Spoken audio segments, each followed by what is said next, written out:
अस्सलाम वालेकुम स्टूडेंट्स, मैं हूं अब्दुल कुद्दूस बेग, आपका फिजिक्स टीचर। स्टूडेंट्स, आज हम स्टार्ट करने जा रहे हैं चैप्टर नंबर 1 के न्यूमेरिकल्स को। तो स्टार्ट करते हैं आज के लेक्चर को, जिसके लिए हम चलते हैं व्हाइट बोर्ड की तरफ।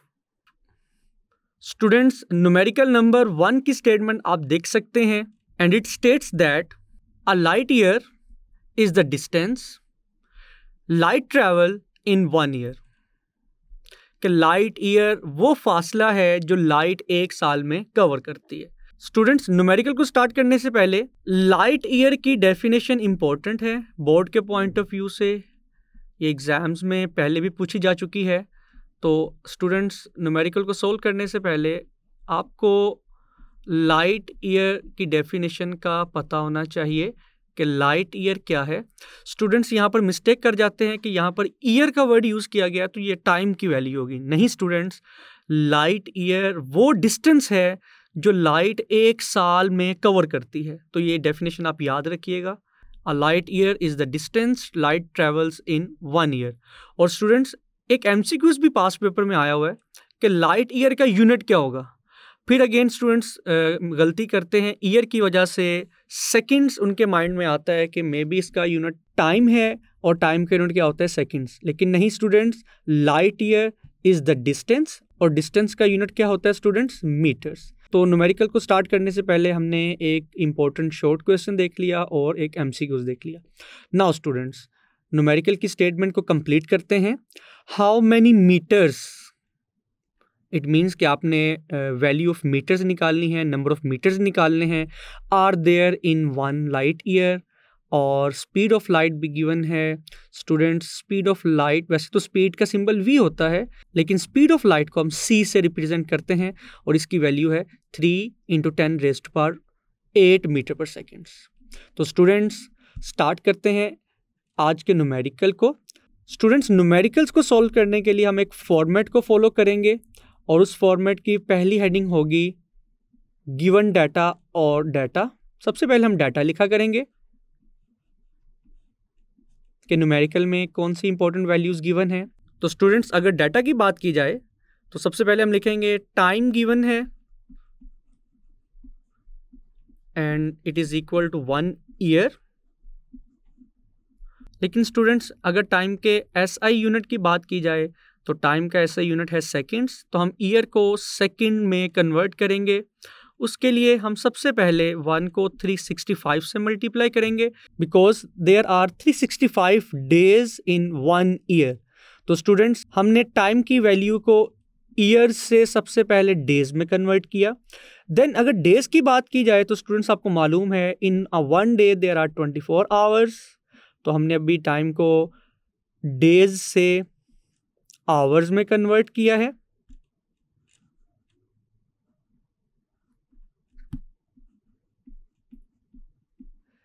और स्टूडेंट्स, अगर आवर्स की बात की जाए और आपको मालूम है there are 60 minutes in 1 our.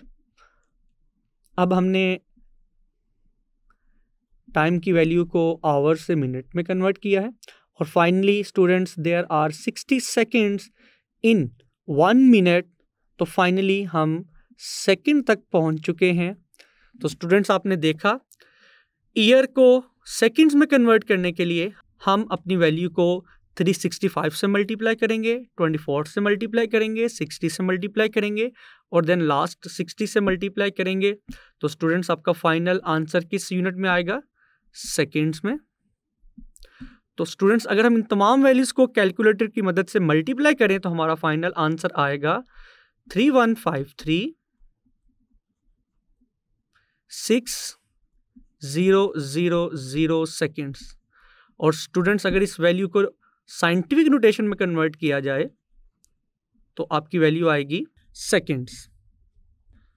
Students, आपने देखा कि एक साल के अंदर टोटल कितने सेकेंड्स होते हैं, 3153,6000 सेकेंड्स। तो ये वैल्यू आप याद भी रख लीजिएगा एमसीक्यूज के लिए। नाउ स्टूडेंट्स, इसके अलावा हमें कौन सा डाटा गिवन है, speed of light is given. Speed को हम v से रिप्रेजेंट करते हैं, लेकिन अगर स्पीड ऑफ लाइट की बात की जाए तो it is represented by c और उसकी वैल्यू है 3 × 10⁻⁸ 8 मीटर पर सेकेंड। तो स्टूडेंट्स ये था इंपॉर्टेंट डाटा जो कि स्टेटमेंट में गिवन है। अगर नेक्स्ट हेडिंग की बात की जाए तो इट इज़ टू फाइंड, इस न्यूमेरिकल में हमने क्या चीज़ कैलकुलेट करनी है। तो स्टूडेंट्स अगर स्टेटमेंट की बात की जाए तो it is mentioned that how many meters, तो मीटर्स किस फिजिकल क्वांटिटी का यूनिट है? डिस्टेंस का। तो इन अदर वर्ड्स हम इस न्यूमेरिकल में डिस्टेंस की वैल्यू कैलकुलेट करेंगे। तो डिस्टेंस अननोन है स्टूडेंट्स,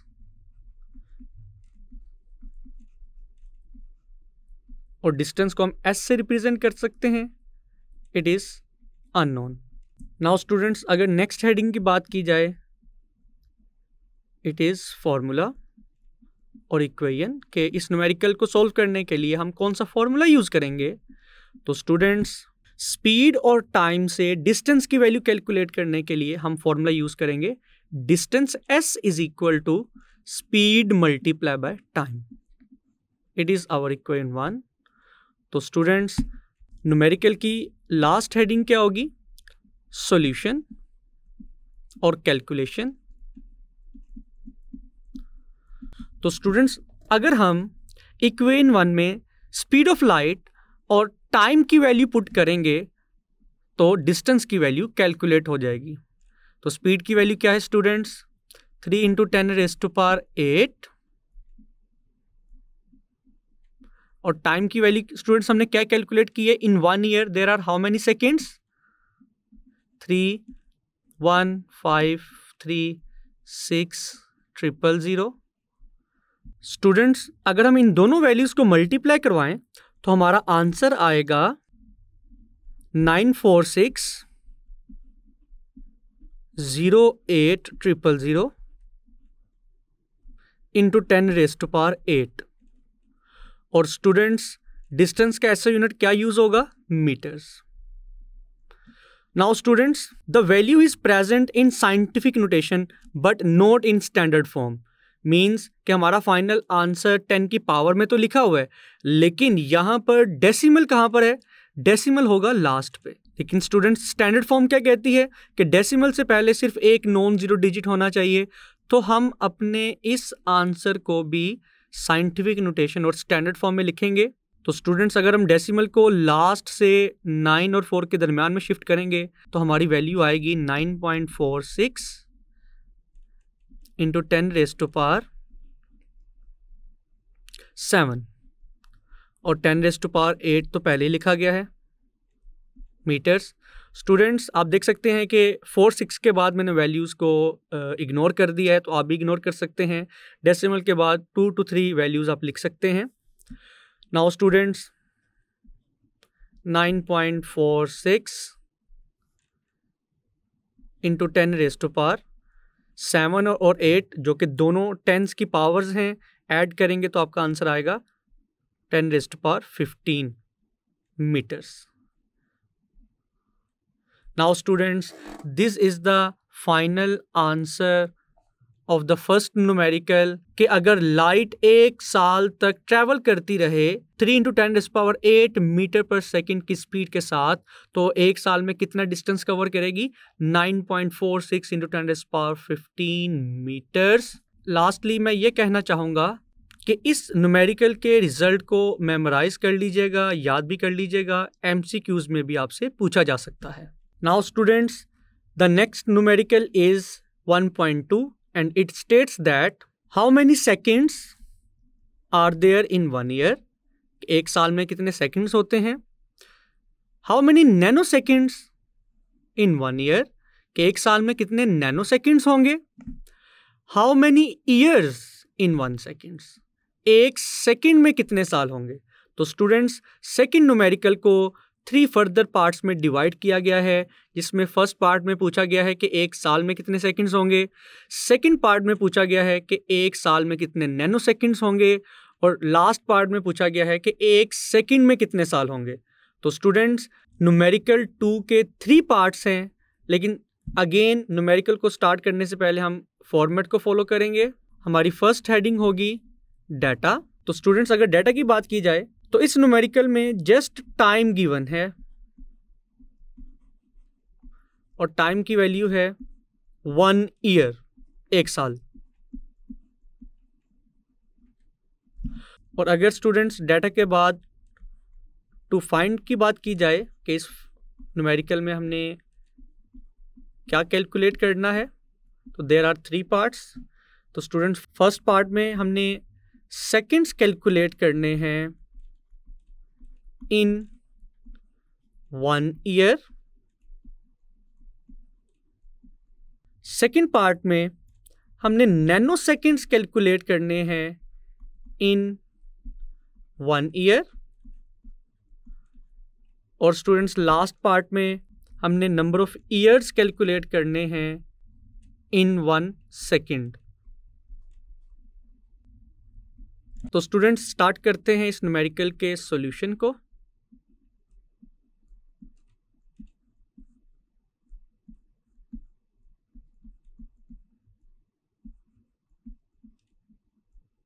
तो स्टूडेंट्स अगर फर्स्ट पार्ट की बात की जाए, सबसे पहले हम फर्स्ट पार्ट को सॉल्व करेंगे। हमने कैलकुलेट करने हैं number of seconds in 1 year.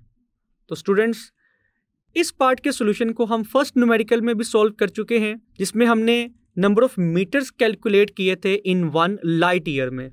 तो स्टूडेंट्स हम लिखेंगे time is given which is 1 year,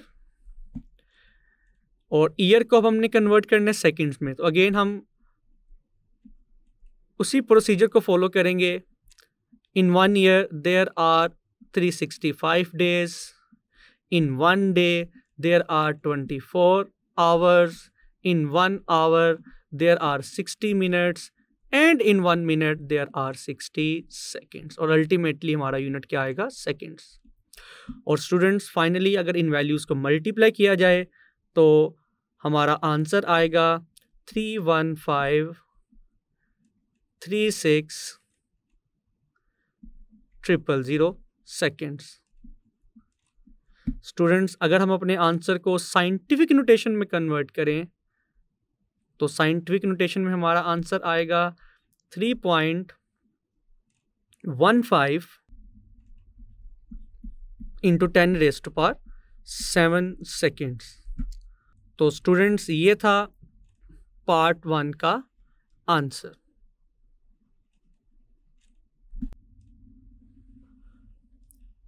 students part 1 के आंसर को भी आपने मेमोराइज करना है, जुबानी याद रखना है।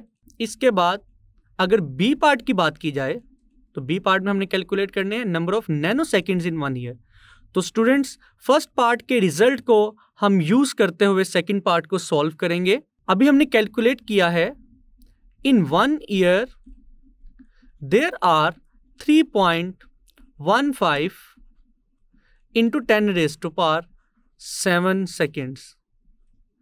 तो स्टूडेंट्स हमें तो सेकंड पार्ट में नंबर ऑफ नैनो सेकेंड्स चाहिए इन 1 ईयर, तो 1 ईयर एज इट इज रहेगा। स्टूडेंट्स जैसा कि आपको मालूम है नैनो इज द प्रीफिक्स, और नैनो की वैल्यू क्या होती है? 10⁻⁹ तो स्टूडेंट्स यहां पर नैनो लेकर आने के लिए मैं खुद से 10⁻⁹ से मल्टीप्लाई करूंगा और 10⁻⁹ से डिवाइड करूंगा, क्योंकि स्टूडेंट्स आपको मालूम है कि अगर मैथ्स में कैलकुलेशंस में हम एक वैल्यू से मल्टीप्लाई करवाते हैं तो हमें उस वैल्यू से डिवाइड भी करवाना होगा। Now students 3.15 into 10⁻⁷ will remain as it is. अब न्यूमरेटर में जो 10⁻⁹ लिखा गया है ये भी फिल वक्त एज इट इज आएगा, बट डिनोमिनेटर वाला 10⁻⁹ जब न्यूमरेटर में शिफ्ट होगा तो इसकी पावर क्या हो जाएगी स्टूडेंट्स? -9, और यूनिट क्या आएगा? Seconds. Now students 3.15 again will remain as it is. अगर 10⁻⁷ और 10⁻⁹ को सॉल्व किया जाए तो स्टूडेंट्स आपको मालूम है बेसिस सेम हो तो पावर्स ऐड कर दी जाती है। 9 + 7 16 आएगा, और ये जो 10⁻⁻⁹ है इसकी जगह हम प्रीफिक्स नैनो लिखेंगे और इसके साथ यूनिट सेकेंड्स आएगा। तो स्टूडेंट्स आप देख सकते हैं कि हमने अपने टाइम को जो कि ईयर में गिवन था 1 ईयर, इसको हम नैनो सेकेंड्स में कन्वर्ट कर चुके हैं और हमारा फाइनल आंसर क्या आया है 3.15 इंटू 10⁻16 नैनो सेकेंड्स। तो स्टूडेंट्स एक साल में कितने नैनो सेकेंड्स होते हैं 3.15 इंटू 10⁻16 नैनो सेकेंड्स। स्टूडेंट्स इस पार्ट के रिजल्ट को भी आपने जुबानी याद रखना है।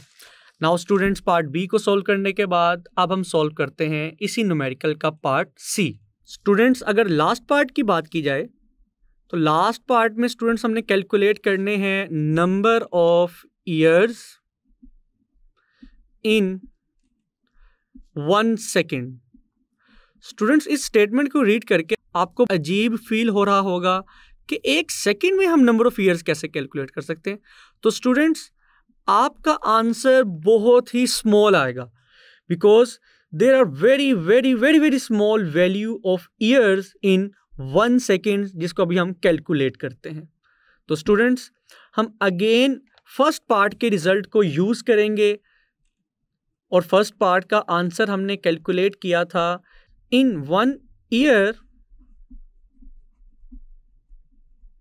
There are 3.15 into 10⁻7 seconds.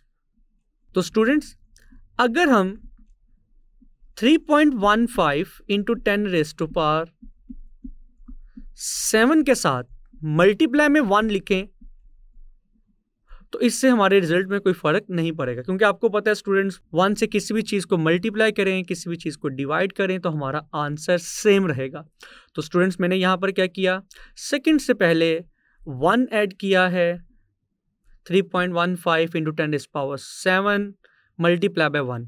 Now students आप देख सकते हैं 3.15 इंटू 10⁻7 1 से मल्टीप्लाई हो रही है ये वैल्यू।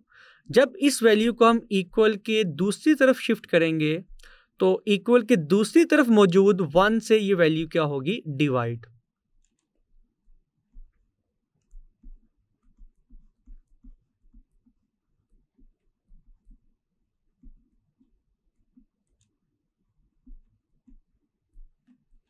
और इक्वल के राइट साइड पे क्या बचेगा 1 सेकेंड्स। नाउ स्टूडेंट्स अगर हम कैलकुलेटर से 1 डिवाइडेड बाय 3.15 इंटू 10⁻7 को कैलकुलेट करें तो फाइनल आंसर आएगा 3.17 इंटू 10⁻⁻8 ईयर्स इन 1 सेकेंड्स। तो स्टूडेंट्स ये था हमारा लास्ट पार्ट का रिजल्ट जिसमें हमने कैलकुलेट किया कि 1 सेकेंड के अंदर कितने ईयर्स होते हैं 3.17 इंटू 10⁻⁻8। तो स्टूडेंट्स पार्ट सी के रिजल्ट को भी आपने मेमोराइज करना है क्योंकि ये क्वेश्चन आपसे एमसीक्यूज के तौर पर भी पूछा जा सकता है। स्टूडेंट्स आप न्यूमेरिकल 1.3 की स्टेटमेंट देख सकते हैं।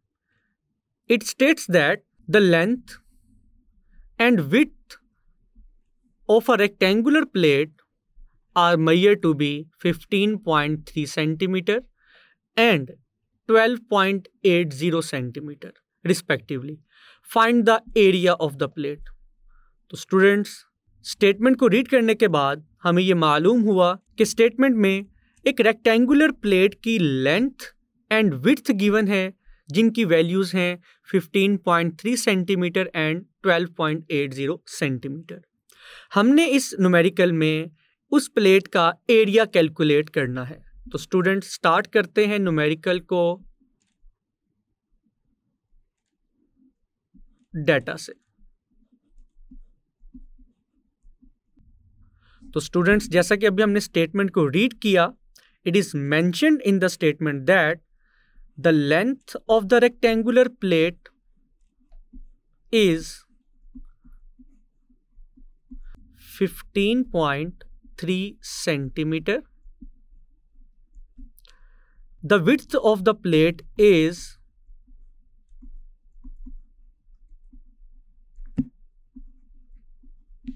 12.80 सेंटीमीटर। तो स्टूडेंट्स ये था इस न्यूमेरिकल का डाटा। अगर टू फाइंड की बात की जाए तो इस न्यूमेरिकल में हमने क्या चीज कैलकुलेट करनी है? Area of the rectangular plate. Area A of the plate is missing, इसको हमने कैलकुलेट करना है। अगर नेक्स्ट हेडिंग की बात की जाए students, it is formula. Area को कैलकुलेट करने के लिए हम कौन सा फॉर्मूला यूज करेंगे? तो स्टूडेंट्स रेक्टेंगुलर प्लेट का एरिया होगा length multiply by width.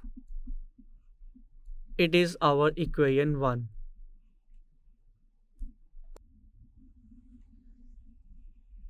Now students अब हम स्टार्ट करते हैं इस न्यूमेरिकल के सॉल्यूशन को।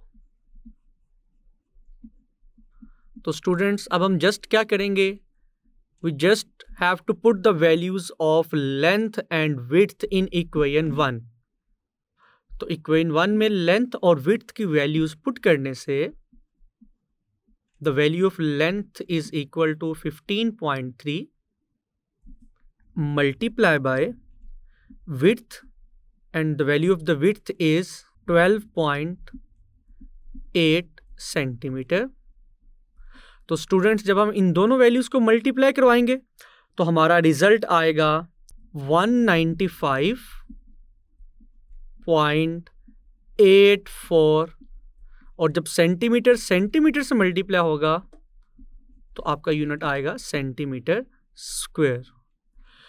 नाउ स्टूडेंट्स यहां तक हमने रेक्टेंगुलर प्लेट का एरिया तो कैलकुलेट कर लिया, लेकिन अगर हम प्रीवियस कंसेप्ट्स की बात की जाए तो स्टूडेंट्स याद कीजिएगा जब हमने इसी चैप्टर की एग्जाम्पल 1.1 को सॉल्व किया था, जिसमें हमने वॉल्यूम की वैल्यू कैलकुलेट की थी but up to appropriate significant figures. क्योंकि इस चैप्टर में हमने ये चीज़ सीखी है कि जब भी हम वैल्यूज़ को मल्टीप्लाई करवाएंगे तो हमारे फाइनल आंसर में कम से कम उतने सिग्निफिकेंट फिगर्स होने चाहिए जितने डाटा में किसी भी वैल्यू में कम से कम सिग्निफिकेंट फिगर्स होंगे। तो स्टूडेंट्स यहां पर हम लिखेंगे area of the rectangular plate up to appropriate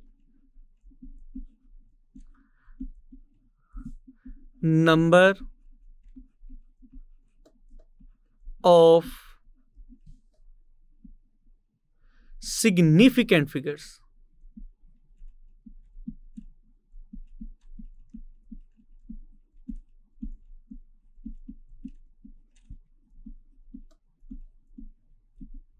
तो students appropriate number of significant figures को आइडेंटिफाई करने के लिए हम सबसे पहले अपने डाटा को देखेंगे। तो स्टूडेंट्स अगर लेंथ की बात की जाए तो लेंथ में total number of significant figures हैं 3। विड्थ की बात की जाए तो विड्थ में भी total number of significant figures हैं 3। तो फाइनल आंसर में भी कितने सिग्निफिकेंट फिगर्स होने चाहिए स्टूडेंट्स? 3। लेकिन अभी हमने एरिया की जो वैल्यू कैलकुलेट की है उसमें total number of significant figures हैं 5। तो इट मींस दैट हमें 2 नंबर्स को राउंड ऑफ करना होगा। तो स्टूडेंट्स अगर हम एरिया की वैल्यू में फाइनल डिजिट की बात करें इट इज 4। तो अगर हम 4 को ड्रॉप करते हैं तो हम उससे पहले डिजिट में 1 ऐड नहीं करेंगे जो कि 8 है। 8 will remain as it is. लेकिन जब हम 8 को ड्रॉप करेंगे विच इज ग्रेटर देन 5 तो उससे पहले डिजिट में 1 ऐड किया जाएगा। तो स्टूडेंट्स जब हम 5 में 1 ऐड करेंगे तो आपका आंसर बनेगा 196 सेंटीमीटर स्क्वायर। तो students this is the final area of the rectangular plate up to appropriate number of significant figures.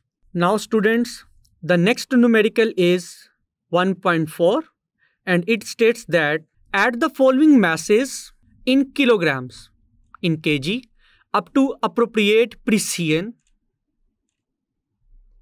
and the 4 masses are 2.189, 0.089, 11.8 and 5.32।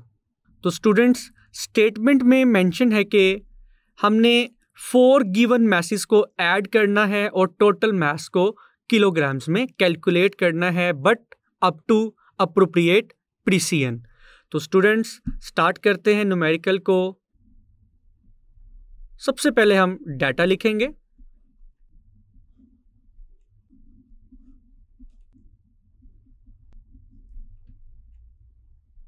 तो स्टूडेंट्स, अगर डाटा की बात की जाए, it is mentioned in the statement that there are total 4 masses. तो हम उन 4 message को M1, M2, M3 और M4 की फॉर्म में रिप्रेजेंट कर सकते हैं। तो स्टूडेंट्स, पहला मैस है M1 और इसकी वैल्यू है 2.189 किलोग्राम। सेकंड मैस है 0.089 kg. Third mass is 11.8 kilogram, and the fourth mass is 5.32 kilogram. तो स्टूडेंट्स, डाटा के बाद हमारी नेक्स्ट हेडिंग होगी टू फाइंड। इसमें हम लिखेंगे कि हम इस न्यूमेरिकल में किस फिजिकल क्वांटिटी को कैलकुलेट करेंगे। तो स्टूडेंट्स, जैसे कि इस स्टेटमेंट में मेंशन्ड है ऐड द फॉलोइंग मैसेज, तो मैसेज को ऐड करने का मतलब है हम इस न्यूमेरिकल में टोटल मास कैलकुलेट करेंगे।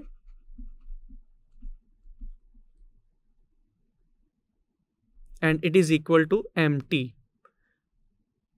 T रिप्रेजेंट करेगा टोटल मास को।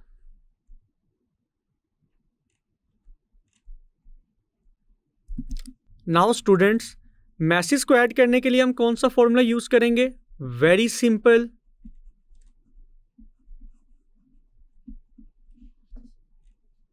Total mass will be equal to the sum of all the 4 given masses, and it can be represented as M1 plus M2 plus M3 plus M4।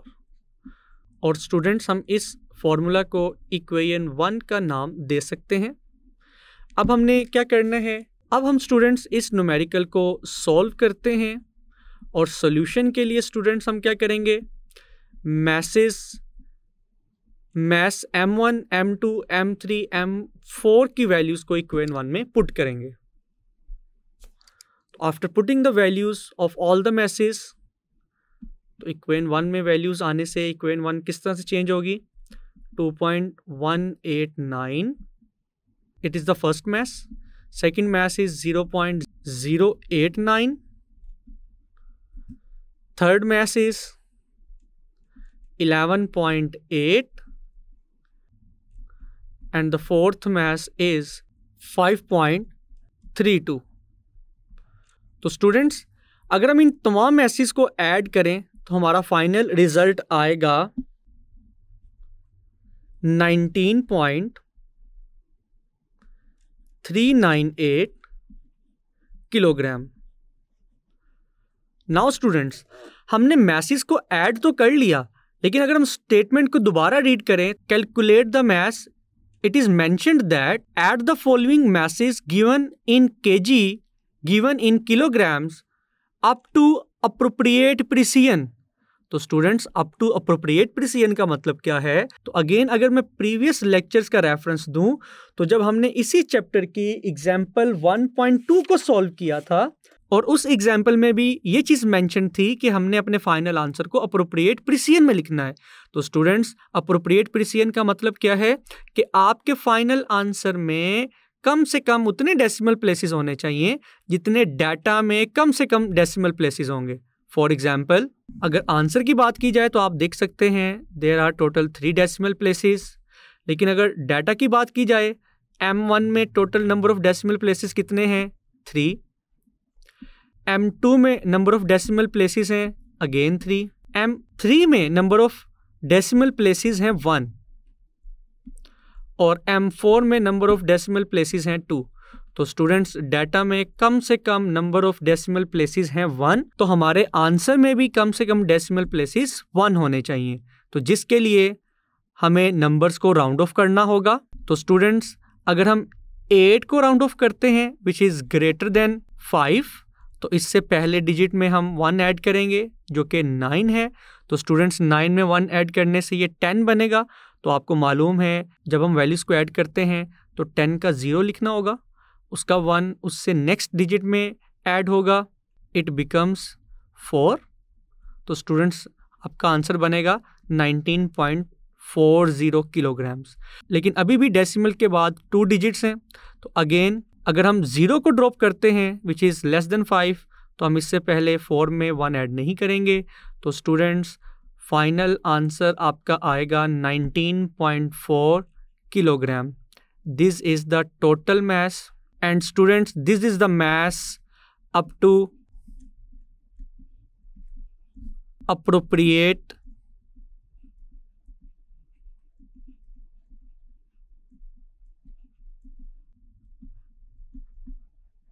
precision।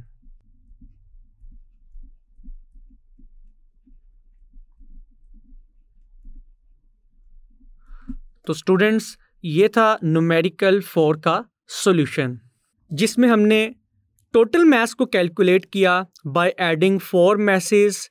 Students masses को add करना तो बहुत simple था। तो ये numerical क्यों given है?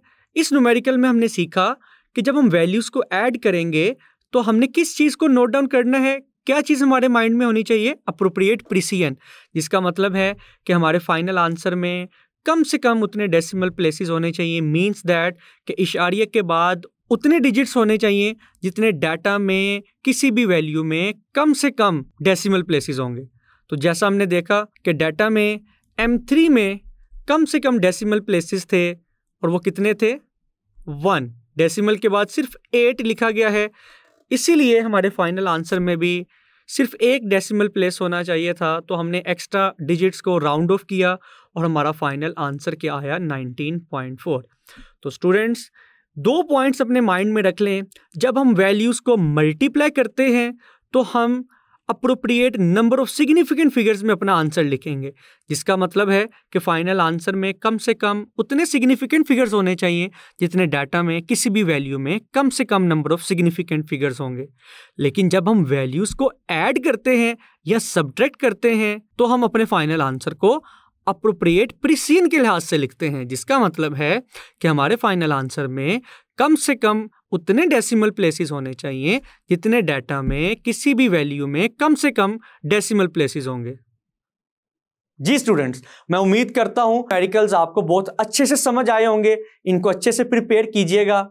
मिलते हैं नेक्स्ट लेक्चर में। अपना ख्याल रखिएगा। अल्लाह हाफिज।